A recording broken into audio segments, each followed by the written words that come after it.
O cheiro úmido da terra molhada penetrava fundo nas minhas narinas, misturado ao aroma adocicado das folhas apodrecidas espalhadas pelo chão da mata fechada que cercava a pequena vila onde eu havia passado parte da infância. O retorno àquela região remota do interior de Minas Gerais não era um desejo. Era uma sentença que me impuseram quando a notícia da morte do meu pai chegou como um trovão arruinando a rotina de um homem já despedaçado.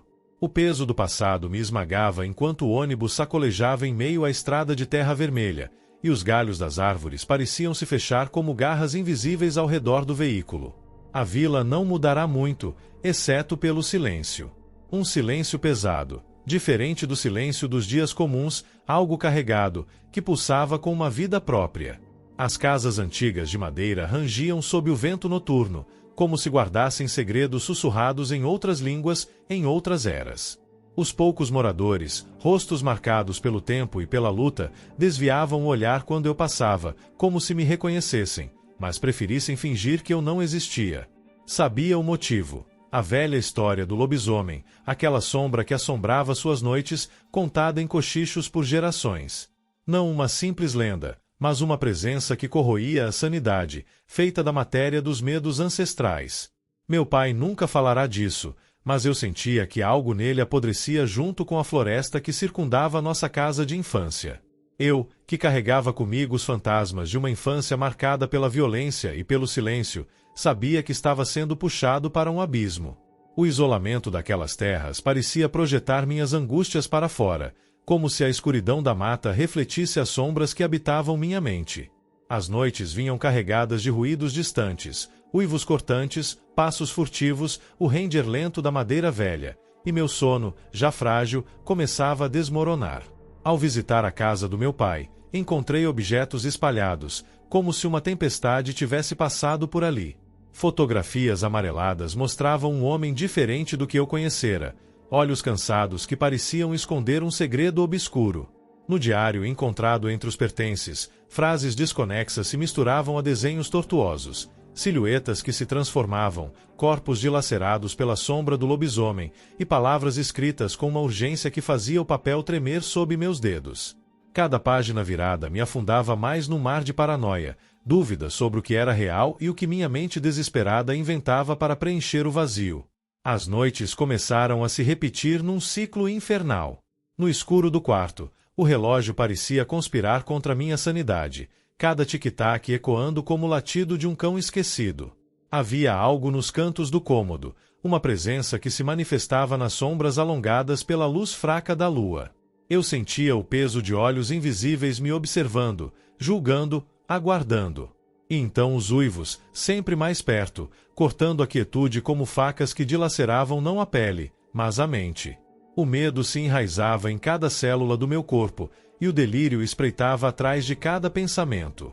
Em um desses momentos, fui despertado por um som quase humano, um sussurro rouco que parecia chamar pelo meu nome. Levantei-me com o coração descompassado, a respiração ofegante, e encarei a escuridão que invadia o quarto. Mas não havia ninguém, só a sensação de que algo tinha se movido ali, algo que não pertencia a este mundo. As paredes pareciam se fechar, comprimindo minha existência até que a realidade se tornasse um espelho distorcido onde eu não sabia mais me reconhecer. Naquele instante, entendi que o lobisomem não era só uma fera que espreitava na mata, era o reflexo da minha própria loucura, o monstro que carregava dentro de mim, alimentado pela culpa, pelo medo e pela solidão. E, enquanto a noite avançava, as sementes do desespero germinavam no solo fértil da minha mente, prontas para me devorar por completo. Aquele primeiro mês no vilarejo transformou minha vida numa espiral descendente da qual eu não via saída. O dia a dia era um convite à loucura silenciosa. A monotonia abafada do campo, as vozes distantes que carregavam lendas e advertências veladas, e o olhar furtivo dos moradores que sempre me seguiam, mas jamais me enfrentavam. Eu já não era o filho que partiu anos atrás, e parecia que todos sabiam algo que eu não. O peso daquela certeza me corroía. As noites tornaram-se o verdadeiro território do horror. Os uivos do lobisomem, ou do que quer que fosse, já não soavam distantes, mas próximos demais para ignorar. Havia uma textura no ar, como se o próprio vento carregasse um sussurro antigo, um aviso sutil em uma língua esquecida. Em sonhos, eu via sombras caminhando entre as árvores, figuras humanas que se transformavam em bestas com olhos vermelhos, ferozes e desesperados. Mas ao acordar, o que me esperava era ainda mais cruel. Marcas arranhadas nas paredes do quarto, pegadas borradas no quintal e, algumas vezes, o gosto metálico de sangue na boca, mesmo sem ferimentos. O isolamento daquela região parecia arrastar meu espírito para um abismo sem fundo. A casa onde meu pai viveu e morreu se tornava uma prisão mental. Suas paredes carregavam memórias, mas também algo que eu não conseguia nomear, uma presença fria e opressora que me observava, rindo silenciosamente dos meus medos. Eu comecei a questionar a sanidade dos meus sentidos. O reflexo no espelho parecia um estranho, e minha própria voz soava como um eco distante, desconectado do corpo que eu habitava. Foi então que as vozes começaram. Inicialmente, murmúrios quase imperceptíveis, que se confundiam com o ruído da floresta. Mas, com o tempo, tornaram-se claras e insistentes. Vozes que me chamavam pelo nome, que murmuravam segredos sombrios sobre o lobisomem, não um monstro folclórico que o mundo conhece, mas uma entidade ancestral, um guardião de horrores que transcende a carne e o sangue. Diziam que a maldição não é apenas uma besta, mas um castigo por pecados enterrados na alma. Cada palavra cravava-se em minha mente como pregos enferrujados, e o medo de perder o controle me consumia. A fronteira entre realidade e delírio se desfez por completo. Certa noite, ao caminhar pela mata para afastar a angústia, senti algo me seguir. O som de passos pesados e arrastados ecoava atrás de mim, mas toda vez que me virava, não havia nada além de árvores retorcidas e sombras dançantes. Foi nesse momento que um cheiro pútrido invadiu minhas narinas, uma mistura de terra úmida, sangue velho e algo indescritivelmente podre. Meu coração disparou e a sensação de pavor absoluto me dominou. Naquela noite, a linha entre homem e monstro começou a se borrar dentro de mim. Meus pensamentos tornaram-se fragmentos desconexos, memórias distorcidas, dúvidas insuportáveis e a constante presença do lobisomem, que parecia sussurrar que eu era parte daquela maldição. O medo de me transformar me paralisava, mas também alimentava uma raiva visceral contra mim mesmo e contra tudo que deixei para trás. Além disso, as histórias dos moradores, antes sussurradas e relegadas ao passado, começaram a se manifestar de formas inquietantes. Velhas cartas encontradas em um baú, relatos de desaparecimentos inexplicáveis, e um xamã local que me olhava com olhos penetrantes, advertindo que o espírito do lobisomem não era uma maldição para ser curada, mas uma sombra para ser enfrentada, e que eu talvez já estivesse perdido para ela. Minha sanidade pendia por um fio, enquanto a sensação de que algo dentro de mim se moldava para se tornar aquele monstro crescia com a força implacável da lua cheia. O medo não era apenas de morrer, mas de desaparecer, de perder a própria essência, de ser consumido por uma entidade que não conhece piedade.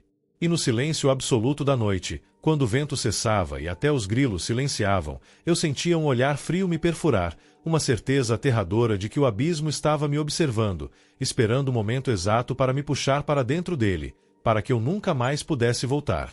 A chegada da próxima lua cheia foi como uma sentença. A atmosfera no vilarejo parecia saturada de um silêncio cruel, um vácuo onde até o vento se recusava a soprar.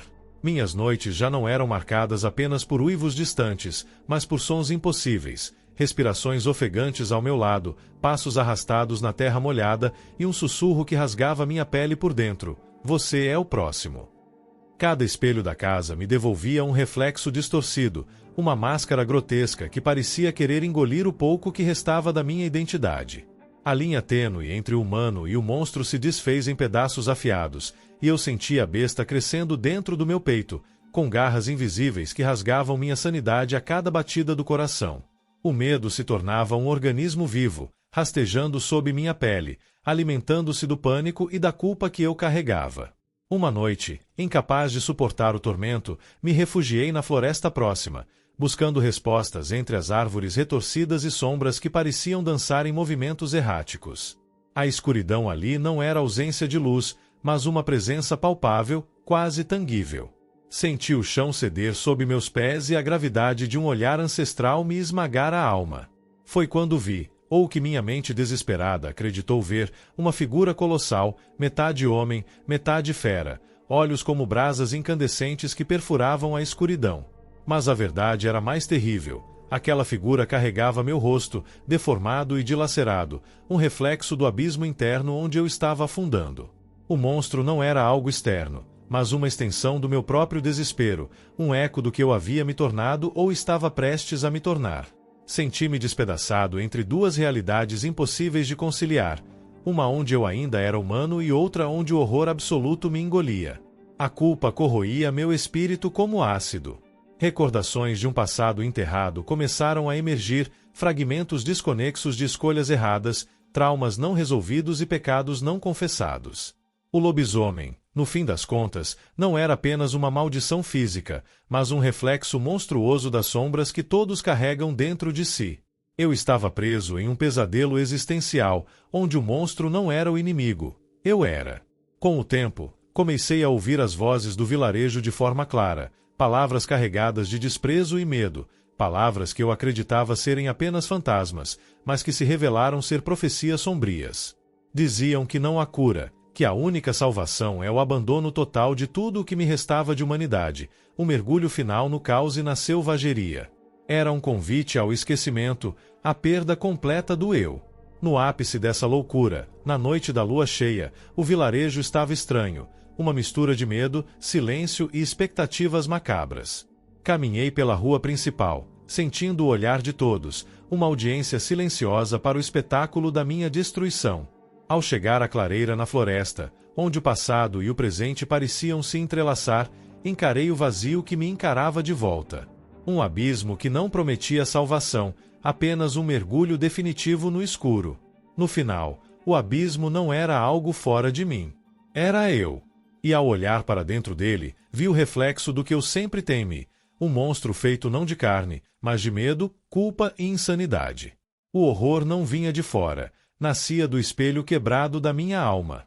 Os dias depois da última lua cheia foram piores que a própria transformação. A bestialidade que me habitava parecia ter se tornado parte do meu corpo, uma presença constante, uma sombra invisível que me seguia a cada passo, sussurrando segredos obscenos e alimentando o vazio que crescia dentro de mim.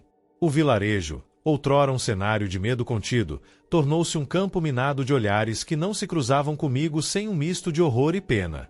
Minha pele carregava marcas que não eram feitas por garras ou dentes, mas por cicatrizes invisíveis, as do meu próprio desespero e da culpa que sangrava internamente. O sono se tornou um campo de batalhas, onde pesadelos vívidos me afogavam em sensações que jamais poderia explicar, mas que deixavam minha mente em pedaços ao amanhecer. Era como se meu corpo e minha alma fossem territórios em guerra, dilacerados por uma força implacável que eu não podia controlar. Tentativas de buscar ajuda fracassaram. Médicos do vilarejo me olhavam com uma mistura de medo e descrença, e os poucos que ouviram minha história me trataram como um louco a ser evitado. A solidão me tornou ainda mais vulnerável, um prisioneiro das minhas próprias sombras.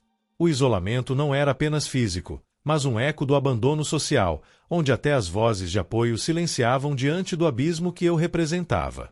A cada noite, os uivos se tornavam mais próximos, mais reais, como se a besta dentro de mim tivesse ganho autonomia. Por vezes, ao espelho, via flashes de olhos selvagens que não eram meus, um lembrete cruel de que o monstro nunca realmente me abandonaria.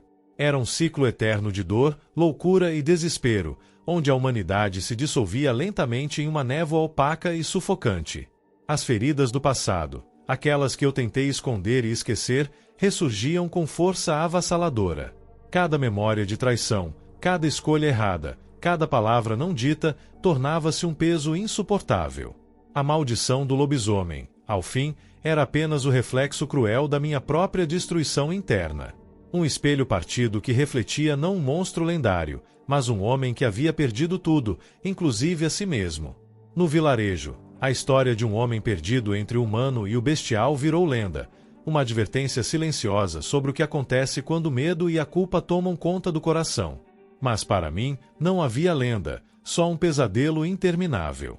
Um grito preso no silêncio das noites vazias, uma cicatriz eterna que nunca deixaria de doer.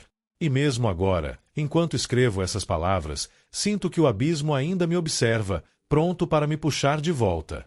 Porque o horror não termina quando a lua se esconde. Ele vive dentro de nós, invisível e implacável, uma ferida aberta que sangra no escuro.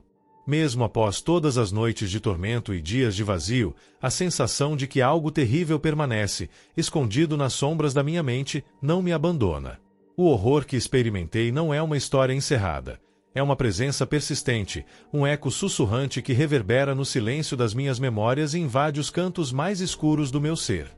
O monstro, real ou imaginado, deixou suas garras fincadas fundo, não apenas em minha carne, mas na minha alma. Ao redor do vilarejo, as árvores continuam a balançar com o vento que parece carregar segredos antigos, e as noites nunca mais foram simplesmente escuras, mas sim carregadas de um peso inexplicável. Há algo no ar, um presságio constante, como se o abismo para o qual olhei de volta ainda estivesse ali, esperando, observando, paciente. E eu sei que, em algum lugar entre a realidade e o delírio, essa presença nunca vai me deixar em paz. Esta história não é um simples conto de lobisomens, mas uma jornada por dentro dos nossos medos mais profundos. A perda de controle, a fragmentação da identidade, a culpa que corrói e o vazio que permanece quando tudo o que conhecemos se desintegra. Ela questiona o que realmente significa ser humano e o que acontece quando a linha que nos separa da besta se desfaz para sempre. Agradeço por terem acompanhado este mergulho nas sombras do horror psicológico. Se esta narrativa provocou um inquietante arrepio, um pensamento perturbador que não sai da cabeça, então cumprimos nosso objetivo. Agora, convido vocês a compartilhar nos comentários seus próprios medos existenciais ou teorias sobre o que verdadeiramente habita o abismo dentro de nós. Lembre-se, o verdadeiro horror não está lá fora, mas dentro de nós, e às vezes é impossível escapar dele.